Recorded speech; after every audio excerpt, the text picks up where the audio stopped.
تلف تعظيم سلام ونقف ونسقف النادي الاهلي. بص يا صاحبي، باختصار مش هطول عليك، صدقني. عودة سيد عبد الحفيظ لمنصب مدير الكورة بالنادي الأهلي. احنا بنهزر يا جماعة مع بعضينا، صح؟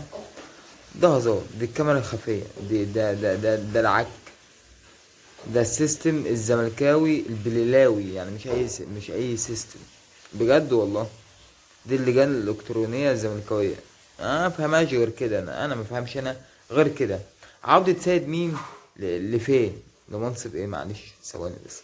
هو ممكن جدا سيد عبد الحفيظ يشتغل تاني في النادي الأهلي عادي، مفيش مشكلة يعني، ولكن ان انا اشيله النهارده من منصب مدير الكرة واجي بعدها بكام شهر اقول عودة، يبقى انا كده راجل اهبل والله.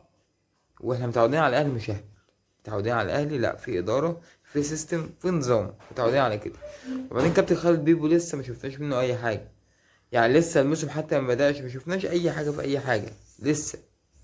يعني انت واخد لي بالك يا صاحبي، لسه ما شفناش من الراجل اي حاجه خالص. فاللي هو ازاي بقى، اللي هو ازاي يا جدعان؟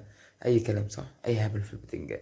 المشكله واللي انا زعلان منه والله بجد، ان في اهلاويه بتصدق وفي ناس بتمشي ورا الكلام ده. خلي بالك في ناس بتدخل عندي على الفيديوهات، ما بتشوفش اي حاجه في اي حاجه وما بتلحقش تسمع، هي بتدخل بس على الصوره المصغره طبعا اللي هتشدك، الصوره اللي على الفيديو من بره، والعنوان الجذاب جدا اللي كله كذب في كده، والله العظيم، وتعلق بناء على كده. لا اسمعوا يا جماعه الاخر، ويا ريت تسمعوا الجزء الاخير ده اللي انا بتكلم فيه، وانت تفهموا الفيديو عايز يقول ايه يعني، بعد اذنكم. بس خلاص، واحلى مسا على الاهلاويه.